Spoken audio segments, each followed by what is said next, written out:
was starting to think of this, and it is for any generation, and like Billy said, to unify together. And no matter what generation you are in this country, first generation, second generation, third generation, fourth generation, we have all, and I feel like I'm confident in saying every one of us here has been a victim of some sort of hate or some sort of prejudice, whether it be racial, whether it be sex, whether it be any type. So we are all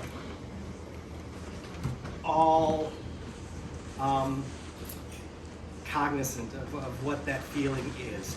And I wrote this song for my uncle, who served with the 442nd Combat Battalion in World War II.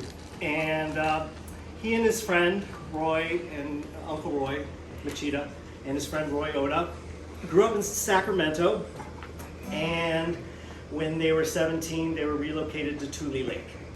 And after they were relocated to Tule Lake, they were relocated again to Cleveland, Ohio.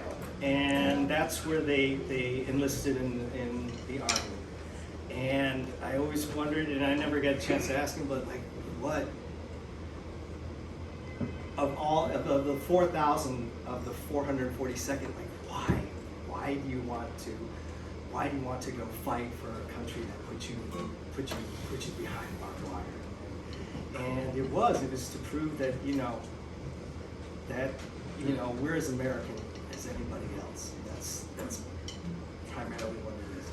And after only 1 week of training, they were sent off for their first mission in Italy, where my Uncle Roy's best friend Roy died in combat.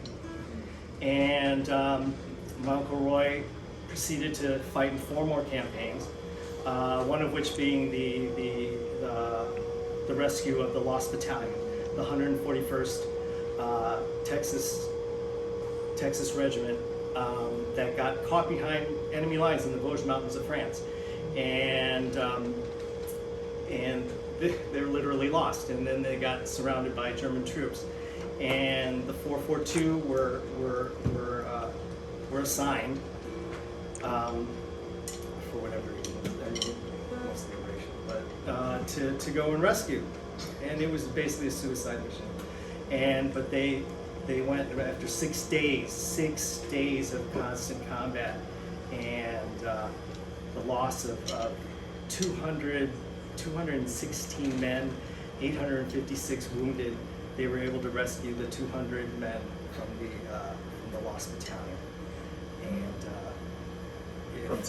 From Texas, yeah.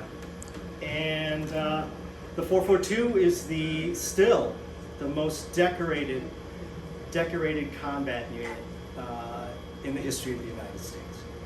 And along with my uncle, also Billy's uncle, Uncle Sim. My Uncle Sim was, he went to Cornell, like my dad and my Uncle Sim, they graduated from Cornell.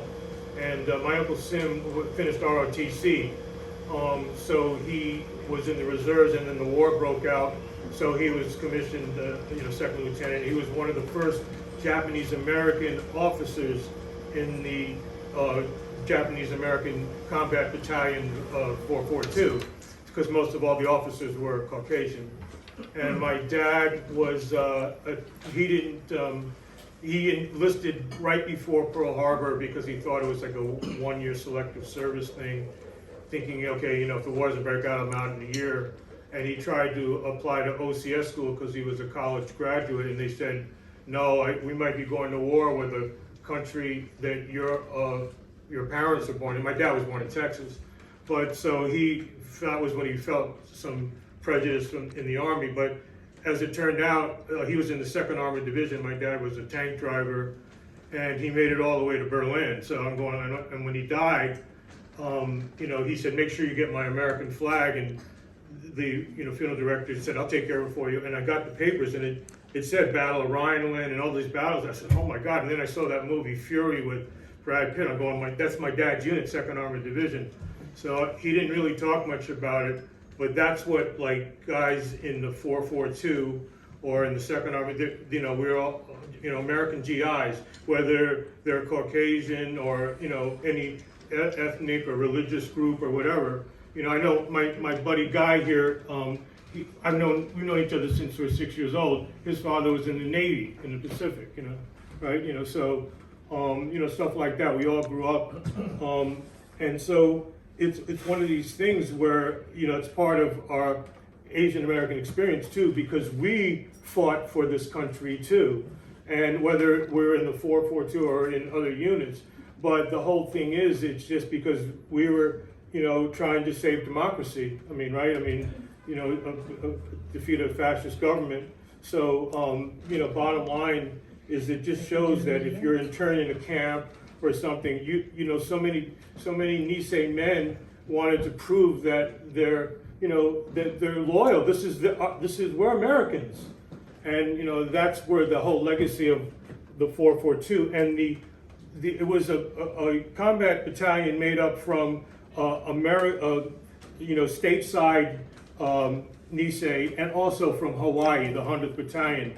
So they merged these two groups together to form the battalion, and I believe there's Medal of Honor winners, about 21 or 22 Medal of Honor in a battalion. Out of one battalion, there's only 4,000 Medal of Honors winners sent in the U.S. Army since the Civil War, right? So, 20-something came out of one battalion. That's how much bravery. My Uncle Sim was awarded a Bronze Star in Anzio, and I think they just went right through, and that was in the 442. I just want to make it short, but I'm just saying that this is so much of our, we have so much to be proud of, because the generation before us, and some people 2 generations, really fought to prove that we're Americans, and that's another issue, because with stuff going on. So I don't want to. I'll get off my soapbox, but it's just that I'm so passionate about these kind of things, and I'm so happy that the what do you call it, the expression that the 442 had their motto was "Go for broke," because a lot of those Hawaiian guys were dice guys, and so so that was the motto, "Go for broke," and that's. I'll shut up. Go ahead. Play the song. Yeah, I know.